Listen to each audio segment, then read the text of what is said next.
Hello graphic designers. In today's class we're going to experiment with the screen blending mode. And we remember that blending modes influence how layers sort of interact with one another. Here's another example of the screen blending mode. We're going to first emulate this kind of image, and I can see there's a gradient in the background. So let's jump right on in using this image featuring Addy. And to do that, what we need to do is we're going to start off with this blank canvas. We're going to go to the gradient tool, and when we left click, we've got a number of options at the top of our screen. We can simply click this rainbow effect, and then I'm going to left click and drag all the way. You're going to find something that you think looks pretty cool. We're going to then find the image that we're going to use, and I'm going to click and I'm going to drag it in like so. And then, similar to how we were using the multiply blending mode, we first need to press Command J to copy the layer, and I'm actually going to hide the original one for now. And whenever we're using the screen blending mode, we're going to desaturate by pressing Command Shift U and then Command L to lighten the lights. All right, and then we're going to darken the darks somewhat. All right, that looks great. And I'm looking at her sweater, and we want her sweater to be substantially darker. So that looks great.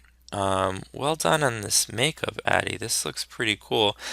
And now everything really pops. Next, what we're going to do is add the screen blending mode. First, let's do the multiply, which is what we did in our last class. And I can see that when we do the multiply, what happens is, right, the darks remain. Let's see this. The darks remain and the lights and the whites disappear, right? Revealing the gradient underneath. However, today, instead of multiply, we're going to use the screen blending mode. And we can see that that looks really cool. Let's do a few more of these images, just sort of to experiment. We've got a few more pretty cool ones here. We've got Tate, Julia, and Carla, and let's start with a fresh blank. Tremendous.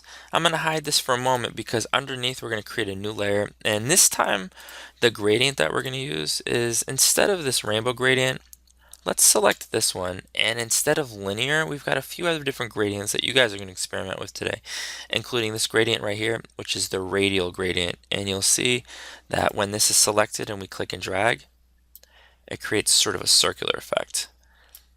Amazing. All right, so we're going to press Command J, and I'm going to hide this layer underneath in case we want to go back to it.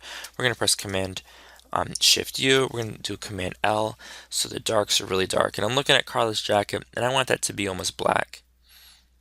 All right, that looks cool. Amazing. We're going to lighten the lights a little bit, and I'm liking where this is going. And let's experiment. I'm going to change it first to multiply, and that's really dark. And we'll change it to screen, and that's really light. And I love this. This is amazing. If you want, what you're going to do is create a new layer underneath the original gradient, and we'll pop in another gradient. We'll try this one right here, and we'll see what it looks like. Again, use the radial gradient. That one also looks, that one looks all right. I prefer the original one. So again, you guys are going to experiment. Now finally, how do we create something that looks a little bit like this? Well, what you need to do is you're going to go to you're going to hop on Google, and you're going to get some abstract textures. So for example, I'm going to go to Google, we'll do a quick image search, and I'm going to type in abstract textures, and I'm going to click on images. You're going to find a cool image, and I like this one right here. All right, so we've got our abstract texture in Photoshop. Amazing. So now what are we going to do? We're going to find our image of choice, and in this case, it's going to be Brooke and Savannah, and we're going to use the magnetic lasso. And you guys are going to do an amazing job creating a pretty stellar cutout. All right, much better than the one that I'm doing right now. All right, so once you go along the edge, and of course we can always clean this up later, we're going to press Command C. We're going to go to our cool texture. We're going to press Command T to reduce the size. All right, so ladies and gentlemen, one of the cool things about Photoshop is that if you hold Command and then click on the layer itself, it creates a selection of just that layer.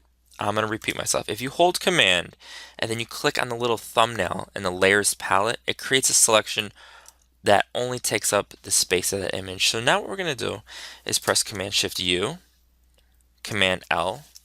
We're going to lighten the lights a little bit. We're going to darken the darks. And then we're going to adjust the midtones. I think that's pretty cool right there. We're going to create now a new layer above it. And we're going to pick a color we'll use the paint bucket this time. And let's select a nice deep purple. I like that. We're going to then click. We'll try multiply, and we can see that's really dark. Instead, we're going to use screen, and that looks amazing. You're going to do this for a couple different images to produce something that looks a little bit like this with LeBron and Steph Curry. I'm really excited about seeing the quality of your work. You're going to pop in a few different people. Let me know if you have any questions.